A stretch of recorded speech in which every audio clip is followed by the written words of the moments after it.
Bienvenue à la grande édition de la télévision rwandaise, dont voici le sommaire. En participant virtuellement mardi à la conférence sur la paix en Afrique qui se tient du 17 au 19 janvier à Nouakchott, en Mauritanie, le président de la République, Paul Kagame, a indiqué que la paix et la sécurité sur le continent africain aideront à résoudre les problèmes, notamment le changement climatique et le problème des migrants ainsi que la sécurité alimentaire. Au sommaire également, les différents partenaires du secteur de l'éducation au Rwanda participent ce mercredi à un symposium de 3 jours où ils vont discuter du développement du système éducatif rwandais.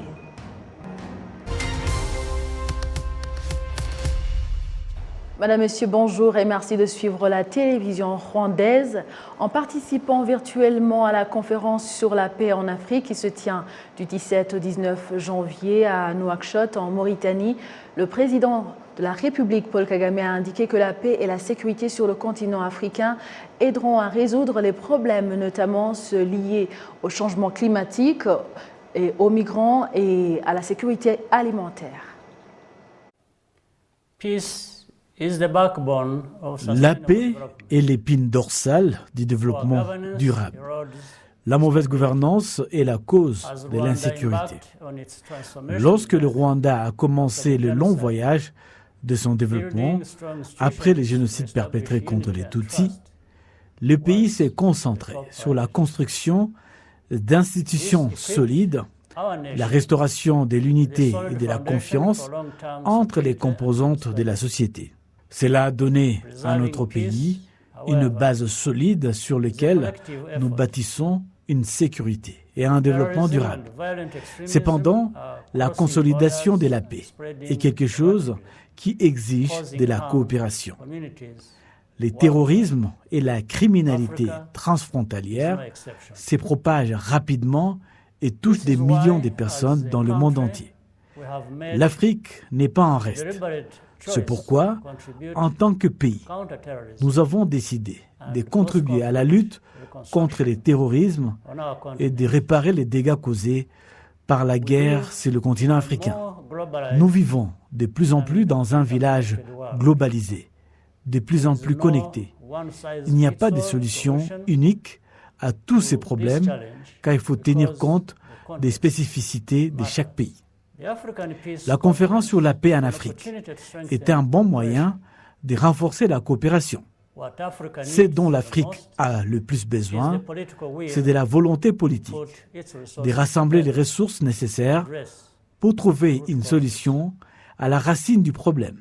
Si nous avons la paix et la sécurité, nous pouvons résoudre différents problèmes qui sont basés sur les changements climatiques, le problème de la migration et même la sécurité alimentaire, mettant l'Afrique à l'abri des futures catastrophes. C'est notre dette envers la jeunesse, l'avenir de notre continent. La question est de savoir si nous devons mettre de côté nos différences, nous écouter et travailler ensemble en partenaires loyaux. Cette conférence sur la paix en Afrique qui se tient du 17 au 19 janvier à Nouakchott en Mauritanie regroupe de nombreuses institutions étatiques, des organisations non gouvernementales et des représentants de centaines d'agences onusiennes. Selon les experts du diagnostic et du traitement des troubles du tractus gastro-intestinal et des organes associés, la détection précoce donne la possibilité de traiter les maladies qui affectent ces organes, y compris le cancer. Des spécialistes en provenance de France sont au Rwanda et vont soigner des patients à l'hôpital Faisal. Patrick Nilidandi nous fait le point. À l'hôpital King Faisal de Kigali, une équipe de spécialistes français du traitement des troubles du fractus gastro-intestinal et des organes associés se trouvant au Rwanda ont commencé à prendre en charge divers patients souffrant des troubles affectant les systèmes digestifs. Le tractus gastro-intestinal est la plus grande partie du tube digestif dans le système digestif. Outre les tractus composés de l'estomac et des intestins, d'autres organes digestifs sont le foie, avec les voies biliaires et le pancréas. Ensemble, tous les organes digestifs sont appelés appareils digestifs. La fonction exercée par les tractus gastro-intestinal est le transport de la nourriture, la sécrétion des cycles digestifs, l'absorption des nutriments et l'extraction à travers les processus de défécation.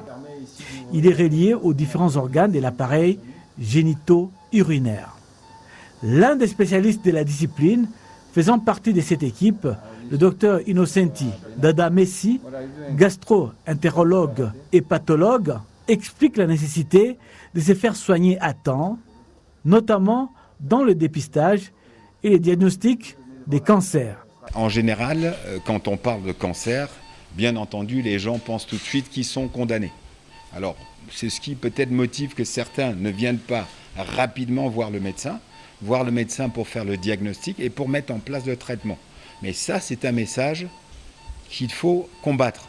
Pourquoi ? Parce qu'en cancérologie, ce qu'il y a de très important, c'est ce qu'on appelle le stade du cancer. Il y a des cancers qui se guérissent, et puis pour parler de cancer, on peut insister sur des cancers digestifs. Par exemple, dans le cancer du côlon, il y a 4 stades du cancer du côlon. Quand le diagnostic est fait à un stade 1, comme on dit, c'est 95% de guérison à 5 ans. Il y a 95%.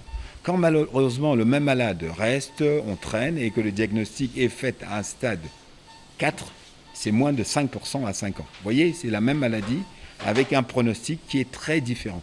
Donc s'il y a quelque chose de très important, il faut expliquer, il faut venir précocement voir le médecin, il faut faire des diagnostics rapides, et quand les malades sont dépistés avec un diagnostic précoce, la chirurgie, la chimiothérapie, l'endoscopie, on peut apporter une guérison. Le mot guérison, à partir du moment où le stade de diagnostic est un stade qui n'est pas évolué. Le docteur Innocenti Dada Messi a expliqué également que certains types de cancers sont héréditaires et qu'il est préférable que les gens se fassent dépister s'ils ont des antécédents familiaux de la maladie. Alors, par exemple, pour le cancer du côlon, on le sait bien. Si dans la famille, vous avez un proche qui a déjà eu un cancer du côlon, on sait qu'à partir de 45-50 ans, il faut faire une coloscopie de dépistage. C'est-à-dire qu'il faut faire un examen alors qu'on ne se plaint de rien. Parce que c'est cet examen qui permet d'éviter l'installation de la maladie. Donc dans chaque cancer, on connaît les facteurs de risque, c'est-à-dire des situations soit de l'environnement, soit de l'alimentation, qui vont favoriser la survenue du cancer. Donc quand on voit le médecin, c'est pour aussi, en fonction de ces facteurs de risque, proposer des examens qui permettent de diagnostiquer précocement. D'autre part, dans ce programme de prise en charge de ces patients atteints de ces troubles, des médecins spécialistes de médecine interne au Rwanda sont également formés à cette thérapie de pointe. Le docteur Shikama Félicien, qui participe à ce programme de formation sur le traitement des troubles du système digestif, exhorte les patients à s'abstenir d'utiliser des médicaments sans ordonnance d'un médecin. Lorsque vous avez mal à l'estomac et que la douleur dure plus d'1 an, ce n'est pas bon. Chaque fois que vous ressentez une douleur à l'estomac, il est bon de consulter le médecin et de découvrir le vrai problème et d'éviter d'autres problèmes qui peuvent survenir comme le cancer. Notamment les vomissements accompagnés du sang, un signe qu'il y a un organe qui saigne, par exemple l'estomac, ou même dans la gorge la plupart des temps. Cela peut être causé par des médicaments que vous avez pris, par exemple ces médicaments tels que l'ibuprofène ou les diclofénac. Ce sont les médicaments que les gens utilisent habituellement lorsqu'ils ont des douleurs. Ils les utilisent parfois sans une prescription médicale. Mais ces médicaments ont généralement beaucoup de conséquences, que ce soit sur l'estomac, les reins, et peuvent même provoquer une hypertension artérielle s'ils sont utilisés pendant longtemps. Il est conseillé d'utiliser ces médicaments uniquement sur ordonnance médicale.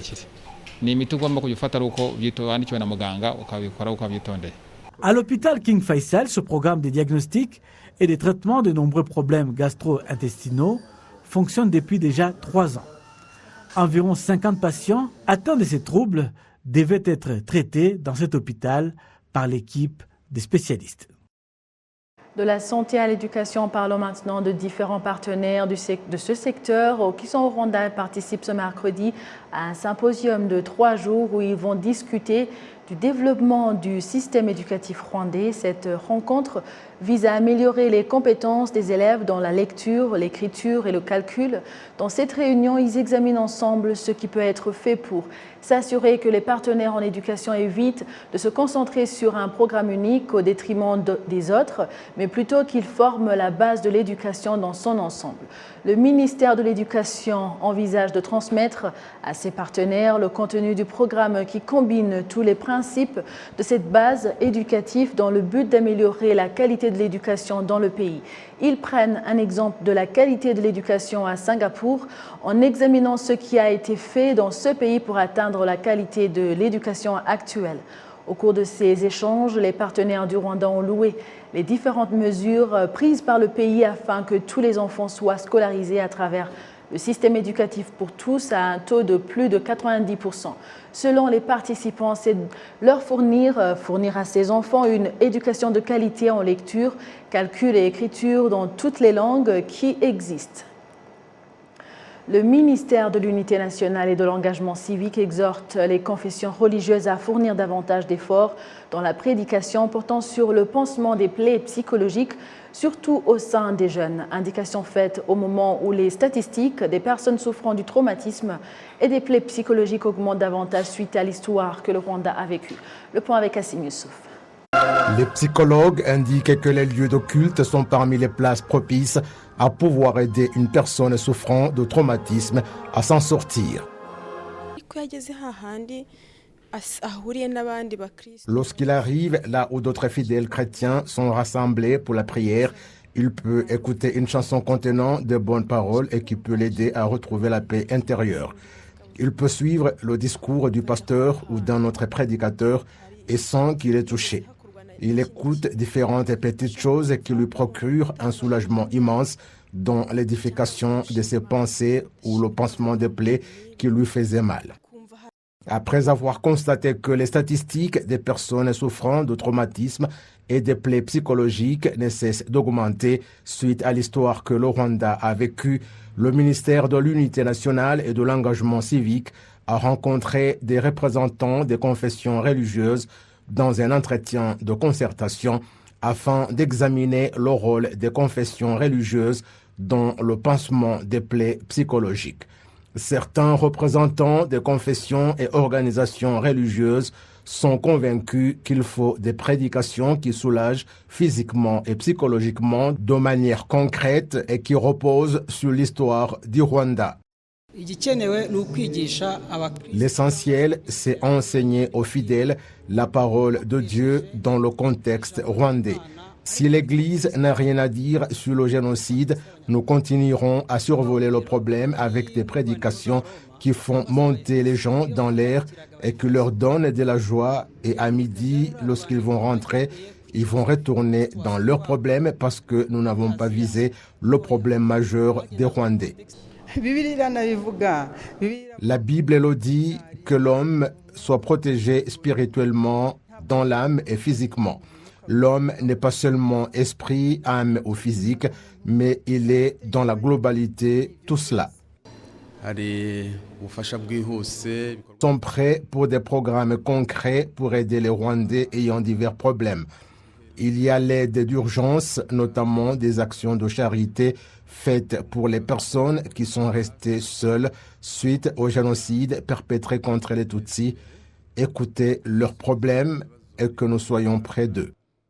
S'appuyant sur les statistiques issues de différentes recherches, le ministre de l'Unité nationale et de l'engagement civique, le Dr Bizimana Jean Damascène, a montré aux représentants des confessions religieuses la sévérité du traumatisme au sein de différentes couches des Rwandais et les a exhortés à faire des prédications qui se rapportent essentiellement sur le pansement psychologique, surtout au sein des jeunes qui constituent l'avenir du pays. Plus de 20% des jeunes de moins de 20 ans souffrent de la consommation de drogue et de l'alcoolisme excessif, entraînant le traumatisme, et c'est suite à ces raisons. C'est là un exemple qui prouve que nous devons collaborer afin qu'ensemble, avec les confessions et organisations religieuses, nous puissions aider nos jeunes à retourner dans la voie de bonnes valeurs qui les protègent à ne pas tomber dans des vicissitudes qui entravent leur santé, tant mentale que celle leur permettant de progresser et de vivre, étudier et être des hommes et des femmes stables.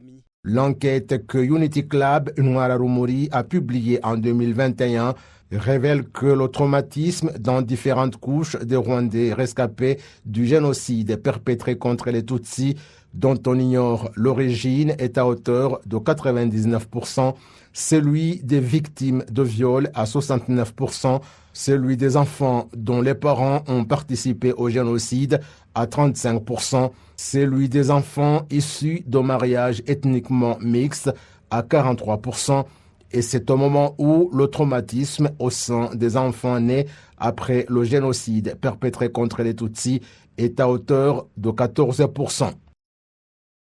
Pendant une période de 5 ans, soit 2022 à 2026, à travers l'Institut de médecine tropicale, le Rwanda travaillera avec la Belgique dans le traitement des maladies telles que le paludisme, la tuberculose, les maladies négligées, mais aussi la distribution de vaccins et le traitement des personnes avec des antibiotiques. Comme l'a indiqué le chef de division du département de la tuberculose au Centre biomédical du Rwanda, cette coopération vise à renforcer les capacités des institutions médicales au Rwanda afin qu'elles puissent mieux protéger la santé de la population. Le docteur Patrick Migambi a indiqué que tout sera mis en œuvre pour protéger la population contre la transmission de la tuberculose en leur fournissant des médicaments, car, a-t-il ajouté, certains de ceux qui souffrent de la tuberculose ne prennent pas les médicaments. L'incidence de la tuberculose, c'est 57 pour 100 000. Donc, sur ces 100 000, on estime que le Rwanda devait notifier à peu près 7 200 patients. Mais nous notifions moins de 6 000 patients. Donc, c'est que nous avons un gap de 30%. Et généralement, ceux qui commencent le traitement est disponible au Rwanda, partout, et c'est gratuit. Mais le grand problème que nous avons, ce sont des gens qui viennent se faire soigner tardivement, ou ceux qui commencent le traitement et ne finissent pas. Donc on les considère comme des perdus de vie. Et c'est ces gens-là qui nous posent problème parce que ce sont eux qui continuent à contaminer les gens dans la communauté et cela ne permettra pas que nos chiffres diminuent. Donc l'une des causes, on a à peu près 7% de mortalité. Sur 7% de la mortalité, on a fait l'analyse en étudiant les dossiers de ces patients, on a trouvé 2 ou 3 facteurs clés. On a trouvé la majorité des patients viennent se faire soigner tardivement. Deuxièmement, on a trouvé aussi que beaucoup ont une malnutrition sévère, ce qui nécessite non seulement les médicaments de la tuberculose, mais aussi un appui nutritionnel qui n'est pas optimal. Donc c'est pourquoi nous faisons un plaidoyer pour que les gens, le gouvernement et les bailleurs essaient de continuer à nous appuyer, surtout en appui nutritionnel pour améliorer l'état nutritionnel de ces patients. Oui, le conseil, c'est que, comme j'ai dit, le traitement et le diagnostic, c'est gratuit au Rwanda. Donc, toute personne qui se présente avec tout, de plus de 2 semaines, amaigrissement, des sueurs nocturnes, et puis des douleurs ou bien des toux tachés de sang, d'aller consulter le centre de santé les plus proches pour qu'on fasse un diagnostic précoce et qu'on les mette dans un traitement efficace. Certaines des activités comprendront l'augmentation de la capacité du laboratoire à diagnostiquer la tuberculose. Chaque année, la tuberculose tue environ 400 personnes et l'année dernière, le pays a diagnostiqué 5 535 nouveaux cas de la maladie. Une étude menée par l'Institut national de la statistique a démontré que seulement 40% de personnes présentant les symptômes de la tuberculose vont consulter un médecin.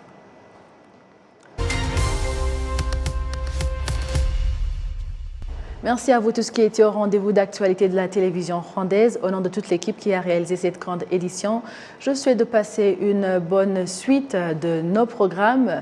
À la prochaine et d'ici là, portez-vous bien.